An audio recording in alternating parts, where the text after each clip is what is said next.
Hello and welcome to an all-new episode of Anime Brain Freeze. We are your hosts drowning in light novels. I'm John. And I'm CC. And this is a show where we review all the anime series from the previous season we did and didn't watch start to finish.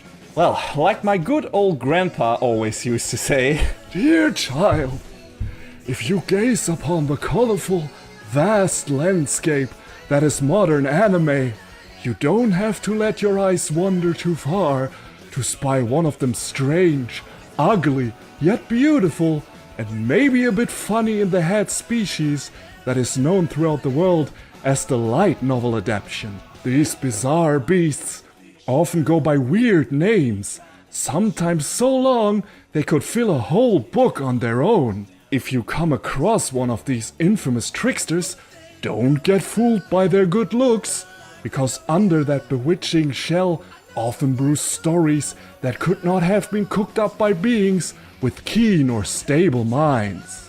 And if you are willing and able to resist one's allure, be aware, there is always another one around the next corner, because their numbers are plentiful."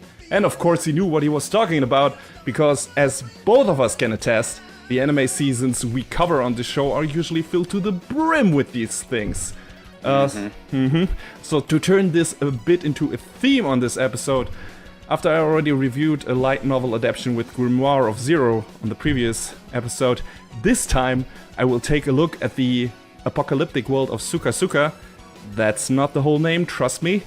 And John will wrap up the show by talking about Saekano, a series that is not only a light novel adaptation, but also about the challenge of creating a visual novel. So you're getting the double novel dip there. So sit back and relax, we'll be right back to turn this page.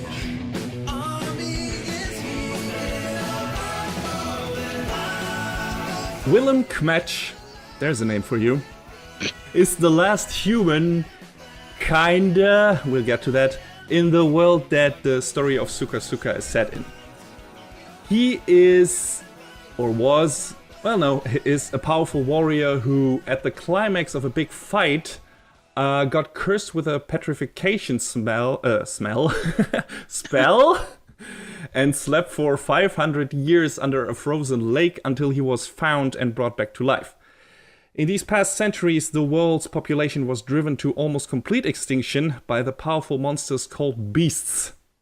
Humanity was pretty much completely eradicated, and the remaining races of animal people and fairy folk fled to islands floating in the sky to find safe harbor from the beasts which now roam the Earth's surface.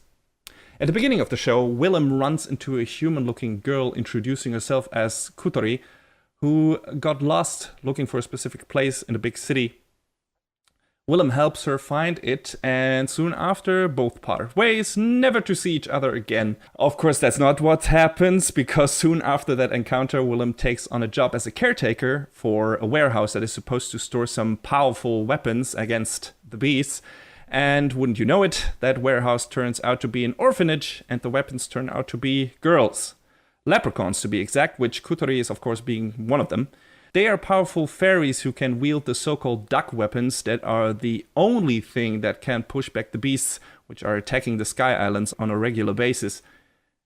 And now Willem has his hands full, naturally, coming to terms with his past and the family he has lost, while trying to protect his new one and facing the blossoming feelings between him and Kutori.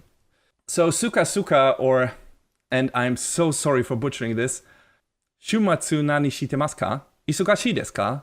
Sukutte moratte ii desu ka? Which is translated to WorldEnd, which again is short for "What do you do at the end of the world? Are you busy? Will you save us?"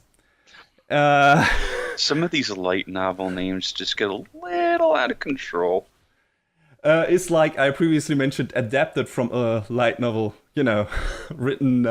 It's written by Akira Karino. There apparently is a manga adaptation as well, and like John just said, yeah, the title is incredibly long. I mean, it's not the only light novel that does that, but there are other worse or probably equally bad offenders. But I feel like we've reached a point where if oh, there's this show coming up. I haven't heard of it before. You could kind of look at the name and be like, it's a light novel. There it is.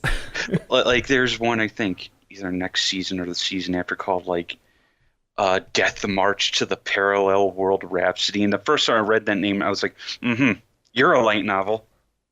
Yeah, definitely. There's apparently a manga adaptation too, and apparently the second light novel series, there too, is still running. So yeah. The anime was produced by Satellite, who this season are dishing out great action with Symphogear. We've already talked about that a bit in our sneak peek. But they are also well known for working on Macross stuff like Macross Frontier and Delta. We already reviewed Macross Delta on episode 18 of this show. And go listen to that for our thoughts on that. Those were pretty positive. The other show they're pretty famous for is Lock Horizon, which I haven't watched, but John has, right? If I'm not mistaken. Well, they did the first season, then it was handed off to Dean, and it was woof. They did the good season, animation-wise. The good-looking season, because the story kind of wrapped up on a really weird note, and it was like, this is really where you're going to end it, guys? Oh, okay. In terms of animation quality, they can be a bit of a mixed bag, in my opinion. The animation can be great, but also dip a lot from scene to scene or episode to episode and, get a bit mediocre at times. Some shows I've seen from them had a direction that compensated for that a lot, especially in Symphogear and Macross Delta. Fairy Tail was kind of half and half, at least the 20 episodes or so I've seen from it. Some looked pretty decent, some looked really jank, so yeah. I think the only show that was full-on garbage, at least from what I remember, was Guin Saga. That looked shitty in terms of animation, and the direction was super weird. So that fell flat on all levels. So how was Lock Horizon in that regard? I mean, like I said, in the first season, the animation and the character designs were fine. It's just when you got to the second one, and it looked and felt terrible. And then every time they would flash back to the first season and you would see the vast difference in style, it was like, oh. Yeah. Why couldn't we have what we had before? Why can't we continue to have nice things?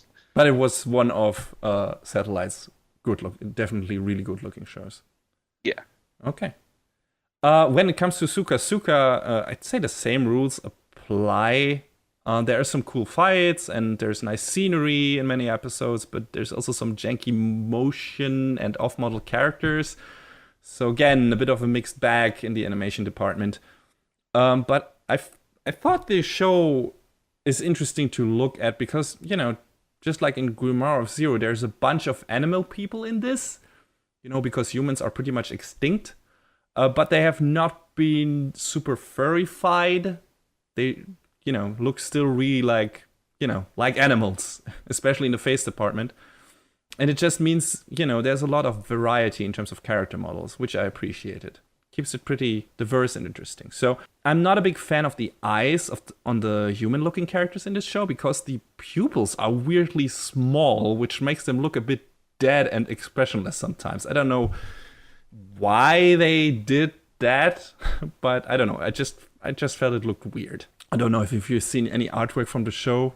I've just seen key art and the original stuff from the LNs, so probably looks a bit better on that. But yeah, when it's in motion and in the not so good looking scene, it's just feels really weird because it's they have really big eyes, but these super small pupils, and I don't know. Looks a bit weird. But aside from that, just in terms of artwork, it's a good looking show in my opinion. I also I love that tweet. I forgot who posted it, but there's this scene where you see a dog lady storming into a room and she's like, "Uncle, we have to talk." And that uncle she's referring to is a giant dragon dude. And the tweet just says, "Anime is wild." And I have to agree. I think I remember seeing that. Yeah, it's great. It totally fits. The director is Junichi Wada, who aside from this directed the Haruhi series, The Disappearance of Nagato Yuki-chan, which I haven't seen. I've only seen the first Haruhi show. I don't can't speak of the quality of the of that spin-off. Yeah, that I watched that series beginning to end, and it was interesting in the story department, the way they kind of like it had serious implications that was part of like the what was it called in the original series? Eternal Eight, Endless Eight. Yeah. But in the animation department, it was a little rough. Okay. Which is unfortunate because again, this brings us back to the sliding scale of quality that Satellite sometimes operates on. Well, the previous Haru shows were KyoAni shows, right? Yes. Yeah, okay. So they handed that over for this. Okay. Wada has also worked as a storyboard artist on Lock Horizon and as an episode director on the Eureka 7 sequel, which I haven't finished. I started that, and I don't know why I didn't pull through on that, because I really liked Eureka 7. Yeah, I never finished watching the original, so. Oh, that's a shame. It's a really good show. One of Bones' best, in my opinion. But anyway, which I have heard, yes. Yeah, and he was also an episode director on Hero Man, among other things. A show I also really enjoyed. Could have used a few more seasons, in my opinion, but didn't get that. Shame. But yeah, solid job for this one. Like I said, some action scenes are good. The first episode is especially nice in terms of its scene composition, when Kotori and Willem search the city. But aside from that, I'd say the only real standout moment would be the final confrontation in that show. The rest is pretty standard. But yeah, speaking about which is not a bad thing. It's a competent direction, but still. Speaking of the first episode, the music in the scene I mentioned earlier was fantastic. It just drips with atmosphere and was one of the things that pulled me right into the show. Worked really well in that scene, and I think the music in general is really good in the show. And when I looked up who is responsible for it, I was surprised because it's Tatsuya Kato, who also did the score for Food Wars, Body Complex, Free, and you have seen also a lot of shows he did the music for, if I'm not mistaken. I mean, he has a lot to his name, but I mean, his work is fresh in my mind because I just finished watching the first season of Food Wars a couple of nights ago, so. Yeah, and also he worked on Prisma Ilia, on Love Life Sunshine, and one of the other recent shows he worked on is Masamune Kun's Revenge. I think those are all shows he watched. Yeah, the soundtrack in Masamune, putting aside, the quality of some of the other stuff about the show, the soundtrack was really good. Yeah, he does great work. And that's probably one of the best things about SukaSuka is the music, not only in that first episode, but in general. Now, story-wise, sadly, just like with Satellite's animation, SukaSuka is also a bit of a mixed bag. I like that the story committed to its main relationship, because, these kind of shows tend to get harem-y very fast. There's a bunch of girls in the orphanage, and Willem is like, stunning, jumping in there. He's like this powerful warrior and, kind of a self-insert character. And, usually these shows go like, okay, he's, taking care of all the girls, and all the girls, for one reason or another, are throwing themselves at his feet. And you got this tsundere trophy girl, and you got the nice girl, and the girl a more mature girl he knew from his past, which is a troll in this case, who looks like a normal lady, but constantly says she wants to eat him. And, you would imagine that in a show like that, you constantly would be barraged with harem tropes and something like that. That doesn't really happen in SukaSuka, and I really appreciated that. I mean, it's not completely free of that. There is some fan service here and there, and Willem, has some ladies in his vicinity that might or might not be interested in him. Like I said, the troll lady, I forgot her name, says she has some history with them and is kind of interested in him, but she doesn't really pursue it, and doesn't really make any advances towards him or something like that. And the other girls neither. It's just like a few jokes here and there, maybe, but he treats most of them, kind of as a dad, which makes sense because he had a daughter in his past life, and a lot of the girls in the orphanage are still children, and they're kind of being prepared to fight the beasts and everything, and he he develops kind of fatherly feelings for all of them and wants to protect them and stuff like that. But it stays that way. And unlike like a show like, let's say, Black Bullet, the series doesn't really throw in unnecessary lolicon bait scenes. I was really grateful for that, because that can quickly make a series icky and gross and ruin otherwise cute or emotional scenes, which the show has with with the younger characters in the show and Willem. And his legit concern because they remind him of his daughter and stuff like that. So yeah, like I said, mostly SukaSuka is concentrating on the developing relationship between Willem and Kutori and the stuff that surrounds the bigger conflict in the show against the beasts, and the leprechauns fighting the beasts and what that means, and how they react to it, how Willem reacts to that, and stuff like that. So that's basically what happens in the show. And then we get some mysteries sprinkled in between. I'll get to that later. About the origin of the beast and stuff like that. And he gets a lot of lore and how is this world and how did this world come to be and stuff like that. But yeah, main relationship of the show is Willem and Kotori, and it pretty much stays that and gets developed, at least to a point. I mean, he treats her more as a kid in the beginning too, but that changes later on because she is pretty insistent on, wanting to get closer to him. And she's arguably the most mature and responsible of the leprechaun bunch. So yeah, I kind of liked how their relationship was developed on a basic level. The problem is how that gets resolved, and also how often that is not the focus of the show.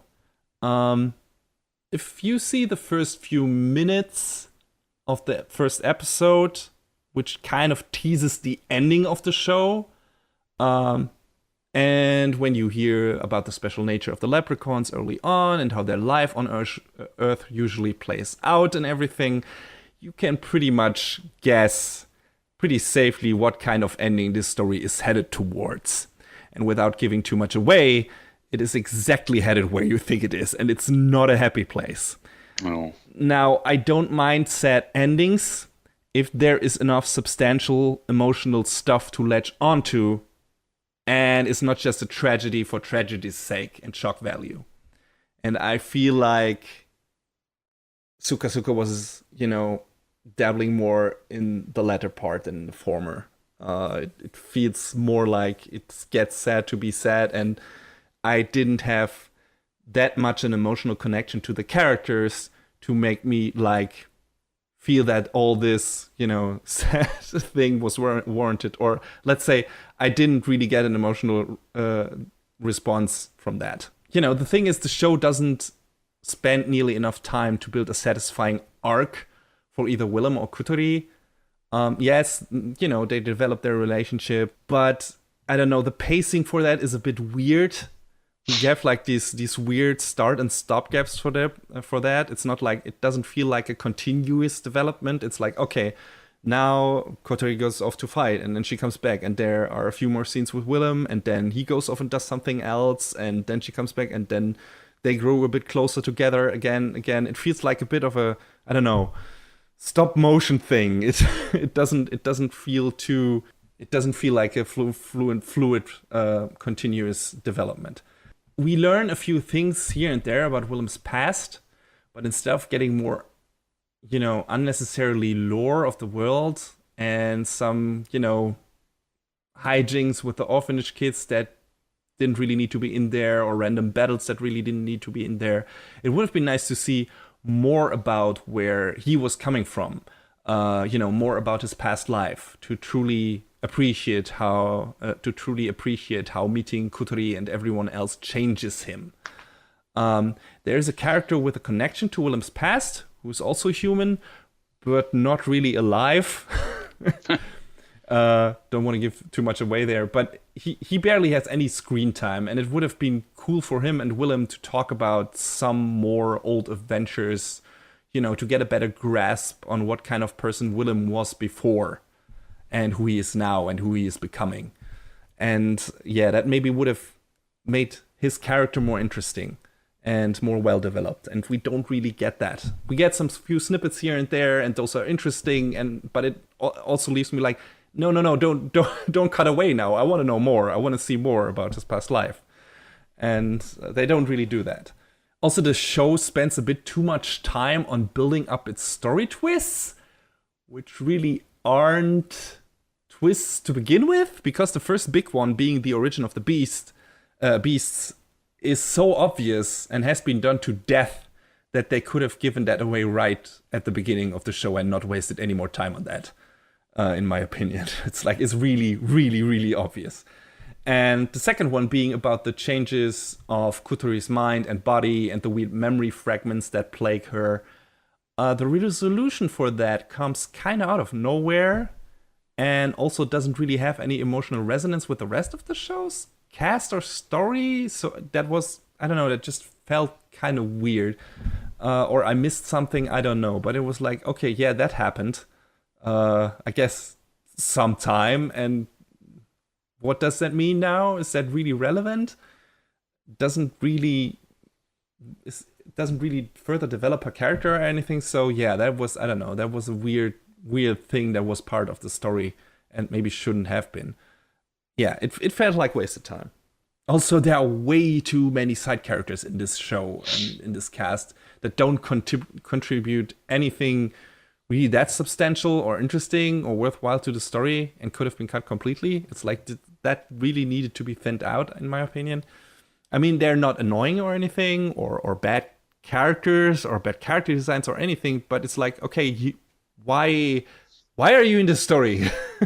What are you doing besides fighting or something like that? Or maybe like talking to the characters. You are not interesting, or yeah.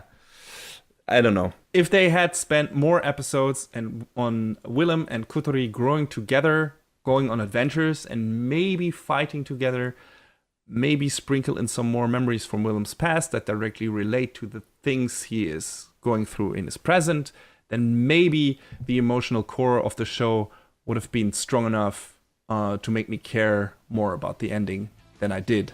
But as it turned out, I just shrugged, laughed at the very final scene because that's kind of a lot of bullshit, and then moved on. And that's kind of a shame because the show had potential, but in my opinion didn't even come close to fully realizing it.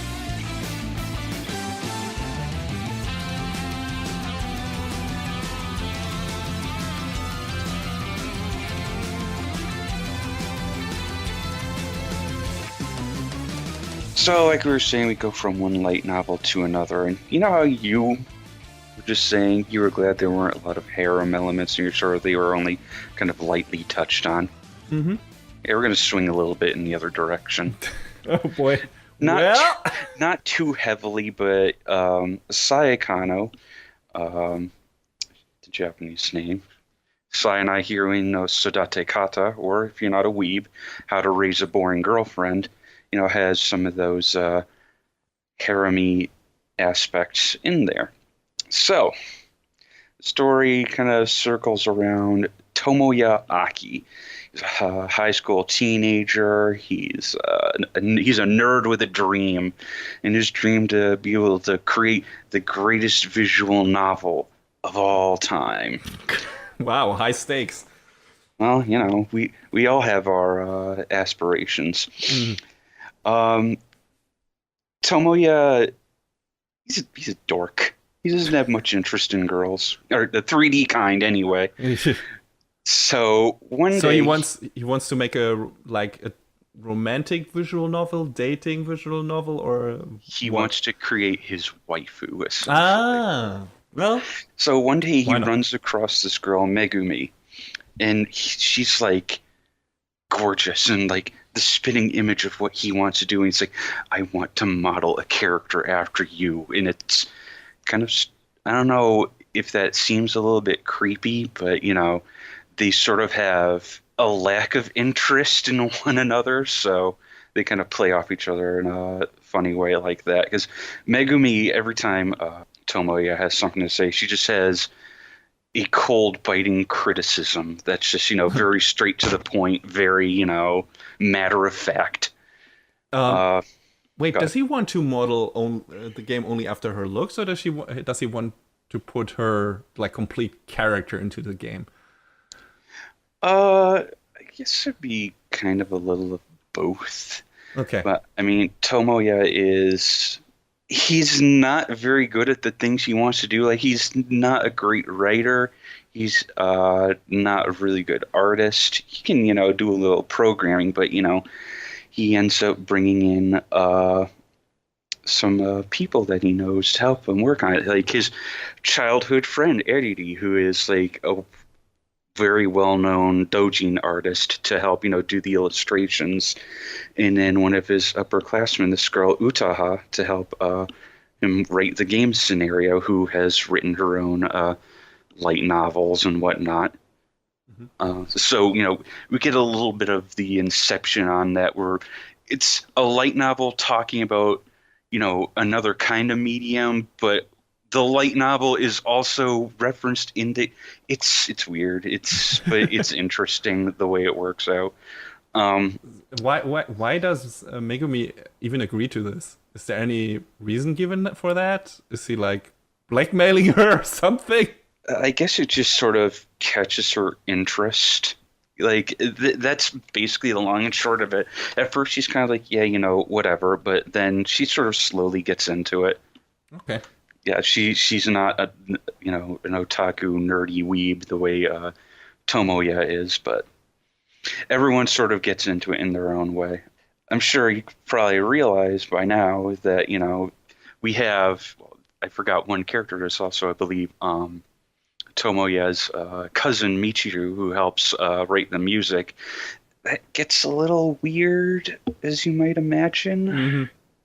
But we have three other interests, so the harem is alive and well. Basically, the conceit of the story is that he wants to create this game and he needs the help of these others, but everyone else has their own things go on in their life. Like Eriri and Utaha are very talented and very well known.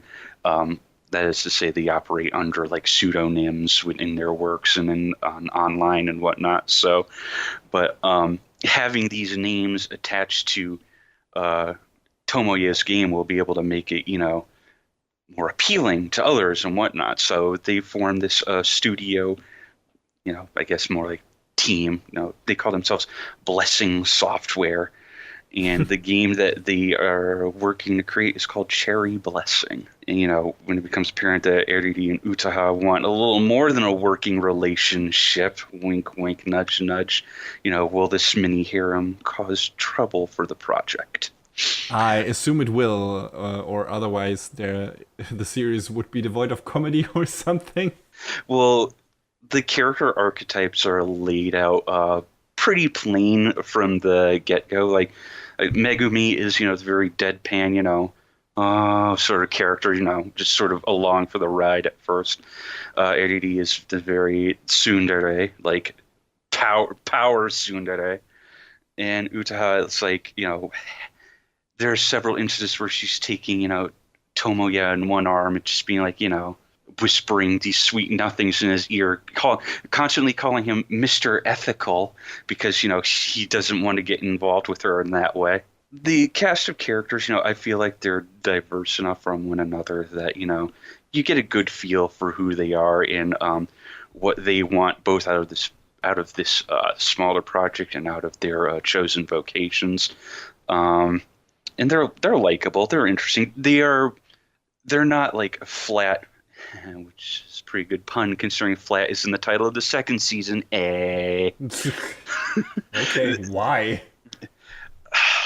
I'm not sure. Like I looked that up and I was like, I don't get why it's called flat, but sure, all right. It's one of those things that I sort of let slide after a bit. Music pun or something? I don't know. I mean, yes, it is. I guess it would be a music pun because the symbol for like flat, as in you'd see on like sheet music, is part of the title as opposed to just the word flat. So this show was animated by A1. And we all know A1 has, their moments of goodness and badness for what they're Yeah, there's worth. another mixed bag. Yeah, I mean, this series didn't look bad, but it was also not like a show that was animation intensive or really needed to be like other shows that they've worked on. Other shows they're working on right now. Well, I Fate, mean, yeah, Fate like Apocrypha. like Fate Apocrypha, we were about 9 episodes into that, and the animation quality on some of those fights is wow. Ridiculous! It's It looks really so good. I mean, it's really really good. it's a teaser for when we review it in like 2 seasons or something. I mean, the show is running for 2 seasons, but goddamn, those fight scenes. I'm sorry, short tangent, but goddamn, A1, they truly delivered on that. But I assume that show had a bigger budget also than Saekano and needed one too. So Yeah, I mean, like as much as I hate giving, Sword Art credit, it's another one of, A1 shows, and it also has, really good animation and direction. So every so often I have to give Sword Art Online a little bit of credit, but, not for its writing. only Saekano crazy people would do that. Kawahara, had on his side Hajime Yatate with the creation of his other series, Excel World. And, Yatate has been in the business a little bit longer, a lot bit longer than Kawahara. So he kind of had someone to rein him in and make Excel World, better than Sword Art. Saekano was originally written by Fumiaki Maruto, who also did a lot of the script writing on the show as well, which is nice to see. Nice to see, so that there's consistency between the two works. He also did script on other shows like Classroom Crisis, which is a show that I've gone on about at length that I love to death, as well as another show called White Album 2, which was, I mean, it was a different sort of school romance thing. I don't know. It wasn't bad, but it wasn't. It certainly wasn't no Classroom Crisis. The original character designs were done by Kurehito Misaki. He's done like other illustration stuff, just like some of those end cards that you see on shows with guest artists, that sort of thing. Oh, okay, yeah. The show was directed by Kanta Kame, who directed. You're not going to like me for bringing this name back up, but Dimension W. Oh boy. Also, Nanana's Buried Treasure and Tales of Vesperia: The First Strike. So, I mean, there's one little turd in there, but the other stuff he worked on was pretty good. So, and music by Hajime Hayakoku, who worked on stuff like New Game and K-On!, which, I have feelings about K-On!, but you didn't have any problems with the music in K-On!, right? I mean, there's one song I like. The rest of it you can kind of have. all right. But the music... I haven't watched the show. I mean, I have no opinion on K-On! Whatsoever. I haven't heard any of the songs that, at least not consciously, that that are from that show. So I was just asking. Yeah, well, K-On!, it was a show about music. So if your show about music doesn't have good music, you got a problem. Since you seem to be not too happy with the music in that show, how did he do on this show? Well, the music in Saekano was very, I feel thematically appropriate when it needed to be, I feel like now, about 3 months after having watched it, I probably wouldn't be able to pick any of the songs out off the top of my head, but because there are other memorable soundtracks out there. Like we were just talking about Tatsuya Kato, and he's done so much good stuff that's really just very memorable. So I don't know. Maybe if I had watched it more recently, I'd be able to say that I like the music a bit better. But looking back on it, it was kind of, it served its purpose, let's say. There are worse things than that. As long as it didn't, so long as there wasn't a complete tonal dissonance. Yeah, which like I like this. For example, I like the music in Berserk, but one of the only things I liked about that show. Uh, but it was much better in the second season. The first one, like this, the music choice was a lot more interruptive and didn't always fit the scene that was played in. It was better in the second season, so that can happen. It can like be the music can like be not totally not fitting the scene and the context that it's played in. So even if there are no standout songs, it's always good when the music at least is not raising your eyebrow in a negative way because it's pops up in a scene where it doesn't belong. So Yeah. You can say worse things about an anime soundtrack than being unintrusive. So Exactly, because sometimes I don't remember the last time I watched a show and it had a song that was really like, wait a sec, huh? But sometimes it's out there and it sort of hits you like a Mack truck, and you're like, wait, hold on.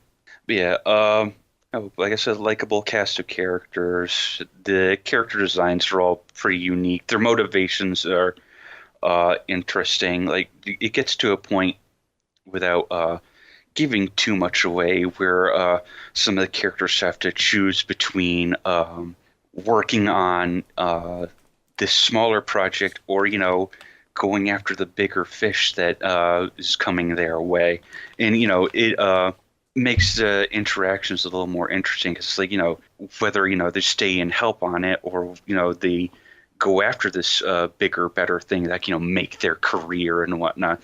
It's interesting. So and I assume at least one of those characters is kind of linking that to her relationship to the main guy, and like, okay, I'm gonna stay on if we get closer or something, or is that not happening? Yes, in a word. Okay. I mean, we don't have to give away who it is or something. Yeah, I mean, I feel like what I've said might already be too much, but it's at least an interesting hook later on in the story. Okay, that's cool.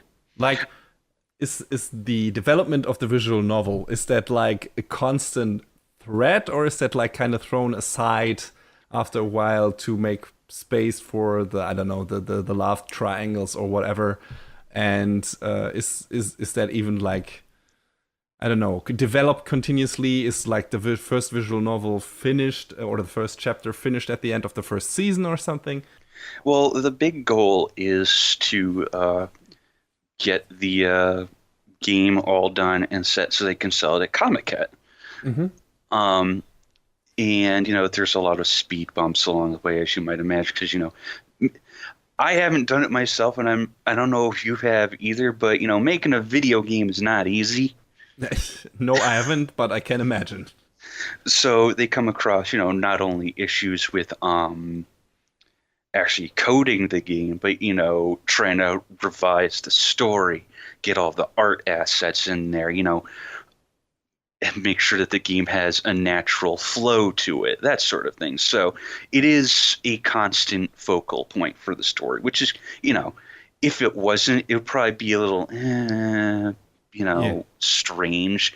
But no, it is constantly there, and it is something that is very much key and central. So that's cool. That's also interesting that they like get into the technical details and really focus on the difficulties of making such a project actually happen. And I wonder how true to actual visual novel development that is. Like I said, I don't have any experience myself, but I wonder if that's like a Shirobako thing where this is like, I don't know, maybe a bit of a simplified and heightened version of what's happening in the anime industry, but close enough that you can get a feeling for what it's really like to work there and to work on this specific project.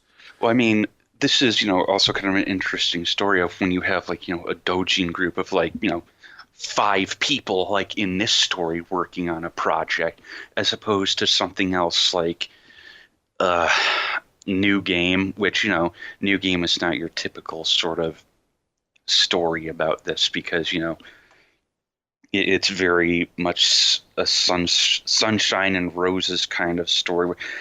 I don't know, a lot of people like New Game, and I've spoke about this before, but you have the first episode where you're introducing the new girl Aoba, And she's like, "Oh, I'm fresh out of school. I can't wait to, join this dev studio and help make this game." And she goes in there not knowing the project they're working on, which is like, she goes in there, not entirely sure of how to do her job, which again, it's like, And everything works out fine. yeah. And I mean, I know people like New Game, and I don't know if I should try and give it another fair shake, but I kind of bowed out after, I don't know, maybe 2-3 episodes, and I was like, yeah, no, this doesn't feel. I'm suspending my disbelief way more than I feel like I need to. Whereas with Saekano, I feel like it is more believable because, like I said, it's a smaller team trying to take on this ambitious project, and it's a lot more interesting, I feel like. Yeah, I mean, roadblocks and difficulties and stuff like that are interesting, and to see the people get around them, around those, and grow with that, like, develop new traits and everything, and overcome those difficulties to become, stronger characters and everything, and that, that those difficulties don't always have to be like supervillains who, have to learn new karate moves to punch them into orbit or something, which a lot of shonen shows do. Those can, just learning how to program, learning how to write a proper script and tell a proper story. So that's interesting. Yeah. And if Saekano does that relatively well, I'd say that's a really good thing. I think my only major complaints about the show are that, Tomoya is a giant nerd, and he does come across as a little too indecisive at times, which I guess is fitting with his character. But there's times where it's like, come on, man, you gotta shit or get off the pot, Which How is nice. which is a turn of phrases I borrow from a good old movie called Clerks. Thanks, Kevin Smith. All right. And I mean, I guess the other aspect is that, of course it's a harem show, but sometimes I feel like it can be a little detracting because, not every always is. not every story needs to have, three. It needs to have the main character have 3 to 4 women hanging off either arm, leg, or choose your appendage or body part in here. Yeah, my problem is that you can do that, but after a few episodes, please put that like on the sidelines and maybe make a few jokes here and there, but please don't waste too much time on relationships that we all know will not happen, will not be developed. It's just every time that happens in a show like that, I feel like, okay, this is a waste of time. We all know he's not gonna end up with these characters, and if for some reason he does, I'm super surprised. I'm like, hey, this is I didn't see that coming. But if he ends up with anyone, which also is not a given in that show, usually those love triangles, at least from the shows I've seen, don't necessarily get resolved. There is the quote-unquote main girl where you're like, okay, if he's gonna end up with anyone, he's gonna end up with that girl, but that doesn't really need to happen by the end of the show. It's like maybe they are a bit closer than they were in the beginning, but that doesn't mean by the end of the show they're in a relationship or something, or God forsake have kissed or something like that. That rarely happens in anime anyway. But they have to hold hands. Yeah, they have to hug. Oh my God, it's so lewd. Anyway. Also, there is, I don't know if it's an unwritten rule, but it's a rule nonetheless. The childhood friend character can never win. It's not allowed. It's not allowed.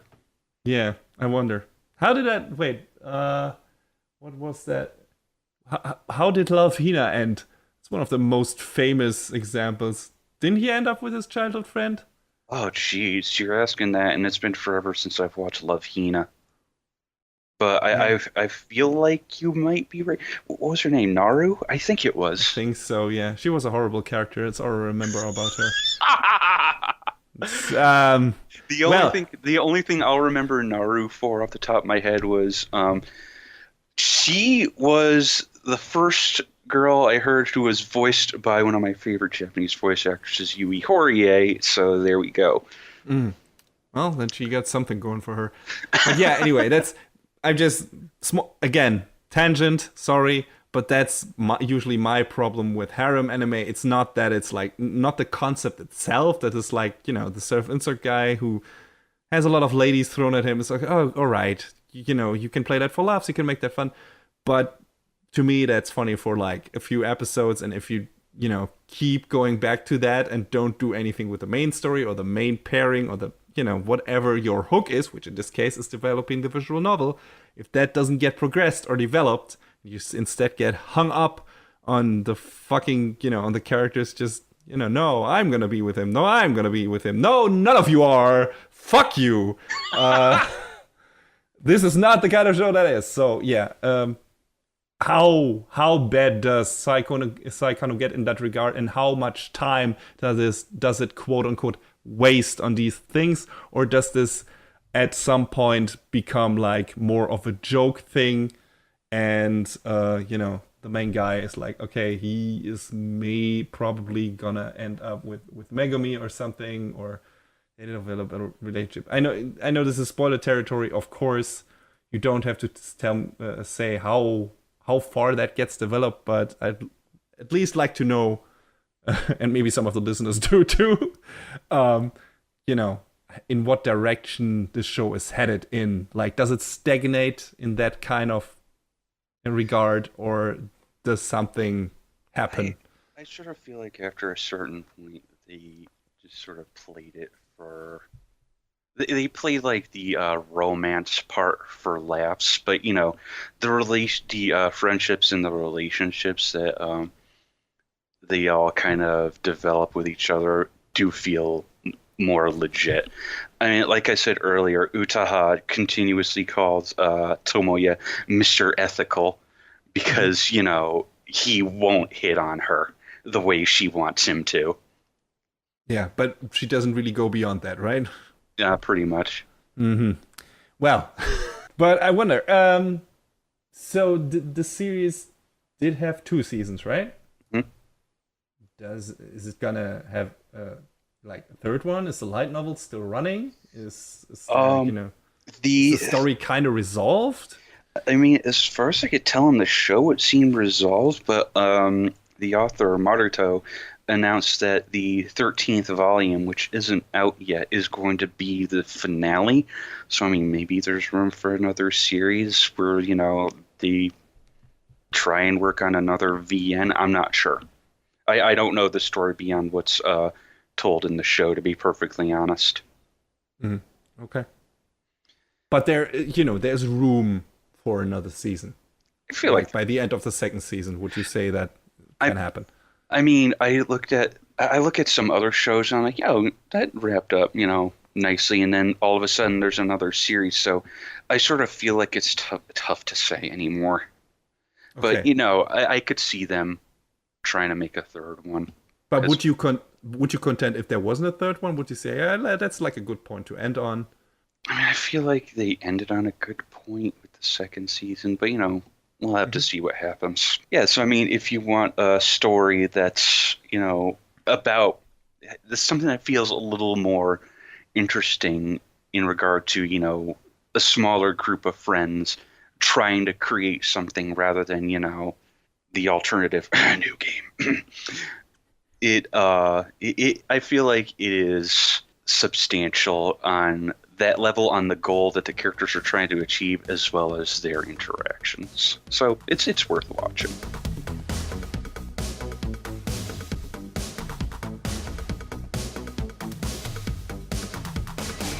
And that is a wrap on the 36th episode of Anime Brain Freeze. All the music in our show is from the Double Dragon Neon soundtrack by the amazing Jake Kaufman. Please go to vit.bandcamp.com and check out his awesome work.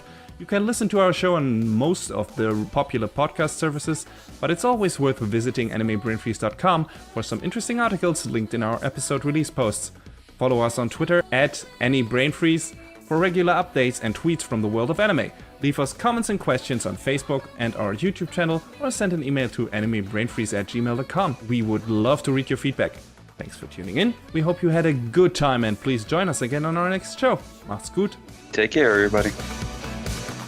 Next time on Anime Brain Freeze. A skyfaring journey filled with discovery and adventure. And the origin of one of anime's oldest icons.